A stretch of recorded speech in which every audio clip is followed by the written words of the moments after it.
नमस्कार दोस्तों, इमेजिन करो मैं एक फिल्म बनाता हूँ।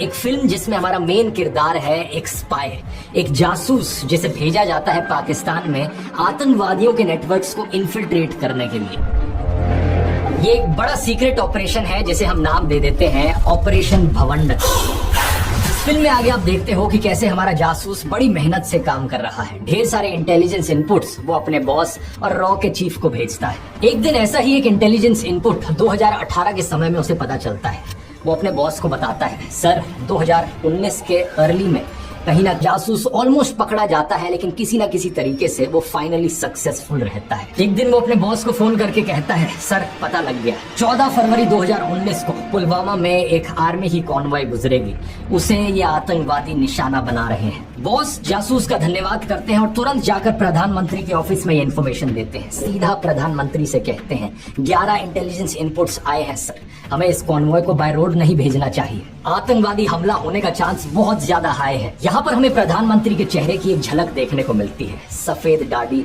और फिल्म में उन्हें नाम दिया गया है मिस्टर सुरेंद्र गोभी। हमारे जासूस और उनके बॉस को लगता है कि उन्होंने अपना काम बखूबी निभाया, लेकिन 14 फरवरी 2019 फिल्म में यहाँ पर एक पूरा रेड स्क्रीन आ जाता है। फिल्म में यहाँ पर आपको पुलवामा हमले की असली फुटेज देखने को मिलती है। हालांकि ये फिक्शनल मूवी है, लेकिन फिल्म में हम इस पॉइंट पर असली फुटेज दिखाते हैं। पाकिस्तान में बैठे आतंकवादी इस हमले की खबर सुनकर नारे लगाने लगते हैं खुशी के मारे, और हमारा जासूस जो उनके बीच बैठा था वो चौंक जाता है देखकर, उसका दिल सही में दहल जाता है। उसके चेहरे में कहीं ना कहीं एक डर की झलक देखने को मिलती है, लेकिन आतंकवादी इतनी खुशी मना रहे थे कि वो नोटिस नहीं करते। अगली बार जैसे ही इसे मौका मिलता है, अपने बॉस को फोन मिलाता है, जवाब मांगता है, आखिर हुआ क्या, मैंने इतने सारे इंटेलिजेंस इनपुट्स दिए फिर भी यह हमला कैसे हो गया। बॉस के पास कोई जवाब नहीं था। वो कहते हैं शायद हिंदुस्तानियों के सबसे बड़े दुश्मन हिंदुस्तानी ही है। वो इस बात की तरफ इशारा करते हैं कि कहीं ना कहीं सरकार में ही कोई गद्दार बैठा है, जिसकी वजह से हमारे 40 सीआरपीएफ के जवान मारे गए।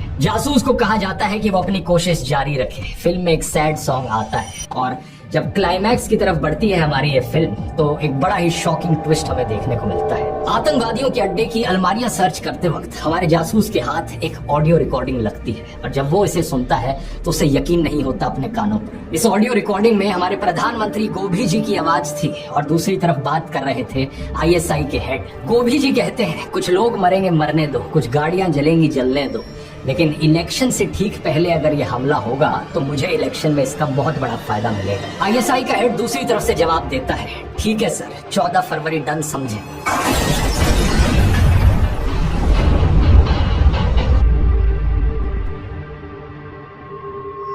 आप बोलोगे लेकिन ये तो कभी असली में हुआ ही नहीं। तो मैं कहूंगा कि मैंने कब कहा ये असली में हुआ। मैंने तो फिल्म के सीधा शुरू होने से पहले डिस्क्लेमर लगाया था कि ये तो फिक्शनल फिल्म है। लेकिन फिर आप पूछोगे अगर फिक्शनल फिल्म है तो मैंने पुलवामा हमले का असली में जिक्र क्यों किया, असली डेट और असली फुटेज क्यों दिखाई अपनी फिल्म में। मैं कहूंगा ये फिल्म असल में फिक्शनल फिल्म है, लेकिन इंस्पायर्ड फ्रॉम रियल इवेंट्स है। तो कुछ चीजें असली है, कुछ चीजें फिक्शनल है, ये बात है। फिल्म के अगले सीन में कट करते हैं और हमें बॉस दिखते हैं एक बड़ा फेमस डायलॉग बोलते हुए। वो कहते हैं कि चिंता मत करो मेरे जासूस, किसी ना किसी दिन एक देशभक्त सरकार आएगी इस देश में, एक ऐसा प्रधानमंत्री आएगा जो सही में लोगों की फिक्र करता हो, तब हम असली भवंडर करेंगे, तब होगी असली रिवेंज।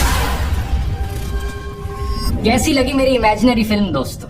आप में से कुछ लोग कहोगे ये किस प्रकार का बेहुदा सड़ा हुआ प्रोपेगेंडा है। मैं जवाब में कहूंगा क्यों भाई, यहाँ पे पाकिस्तान की बुराई करी तो तुम्हें प्रोपेगेंडा दिख रहा है इसमें। पक्का तुम पाकिस्तानी समर्थक आतंकवादी सिंपैथाइजर होगे, तभी तुम्हें मेरी ये भवंडर फिल्म पसंद नहीं आई। अब आप में से जो इंटेलिजेंट लोग होंगे वो कहेंगे कि बात तो यहाँ पर पाकिस्तान की हो ही नहीं रही, प्रॉब्लम तो मुझे इस पॉलिटिकल प्रोपेगेंडा से है। ये एंटी बीजेपी प्रोपेगेंडा जिसमें नरेंद्र मोदी को यहाँ पर गद्दार दिखाने की कोशिश की जा रही है। और मैं कहूंगा एग्जैक्टली धुरंधर फिल्म के डायरेक्टर आदित्य धर ने कुछ इसी तरीके का झूठा और वाहियात प्रोपेगेंडा फैलाने की कोशिश करी अपनी फिल्म के जरिए, लेकिन उसका असर कुछ अलग ही हुआ है। आइए जानते हैं आज के इस वीडियो में।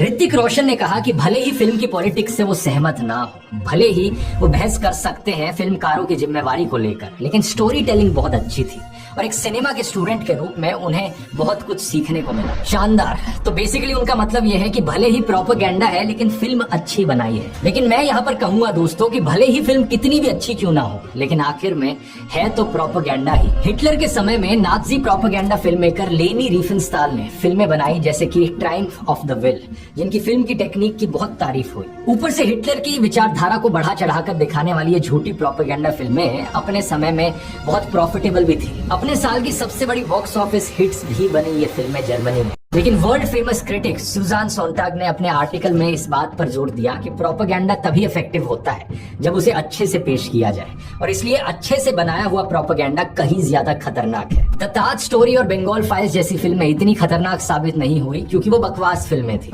लेकिन धुरंधर एक एंगेजिंग फिल्म है। आपको एंगेज रखते हुए ये फिल्म दिखाती है कि हमारे देश की इंटेलिजेंस एजेंसीज क्रिमिनल्स को हायर करती हैं। क्या कोई भी देशभक्त इंटेलिजेंस ऑफिसर इस बात से सहमत होगा? आदित्य धर अपने पॉलिटिकल प्रोपेगेंडा को फैलाने में इतना मगन हो गया कि उसने वही दिखा दिया जो पाकिस्तान ने भारत पर कई बार इल्जाम लगाया है कि भारत पाकिस्तान में सबवर्सिव एक्टिविटीज के लिए अपने सीक्रेट एजेंट्स को भेजता है। असलियत यह है दोस्तों कि भारत सरकार ने कंसिस्टेंटली ऐसे सभी क्लेम्स को रिफ्यूट किया है। 2012 का ये आर्टिकल देखिए, भारत सरकार ने मना किया कि सुरजीत को इंटेलिजेंस एजेंसीज ने जासूस बनाकर भेजा था। 2016 का ये आर्टिकल देखिए, भारत सरकार ने पाकिस्तान के जासूस वाले दावों को रिजेक्ट किया। लेकिन धुरंधर फिल्म ऐसे ही एक सीक्रेट एजेंट को हीरो की तरह पेश करती है। आप शायद कहोगे कि ये फिल्म ही तो है, फिल्म में ये सब दिखाने में प्रॉब्लम क्या है? ऐसे तो वाईआरएफ के स्पाई यूनिवर्स की भी फिल्में हैं जिनमें दिखाया जाता है कि एक इंडियन एजेंट पाकिस्तान में जाकर काम कर रहा है। लेकिन प्रॉब्लम यह है कि धुरंधर फिल्म बार बार आपको दिखाती है कि कैसे ये रियल इवेंट से इंस्पायर्ड है। बार बार अपने ट्रेलर में कहती है based on incredible true events.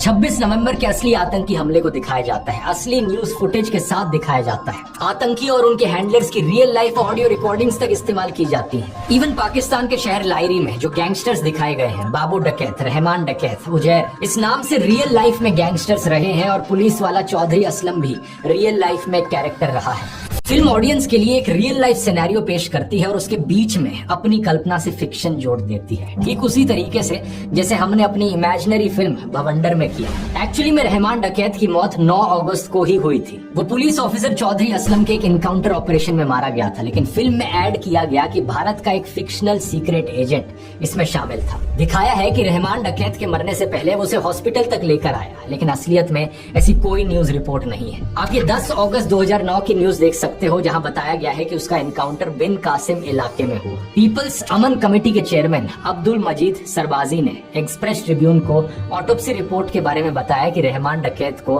3 foot की दूरी से गोली मारी गई। फरवरी 2010 का ये डॉन का न्यूज आर्टिकल देखिए, रहमान की पत्नी ने एलेज किया कि ये एक फेक एनकाउंटर था और एसएसपी चौधरी असलम के खिलाफ एफआईआर ऑर्डर की गई।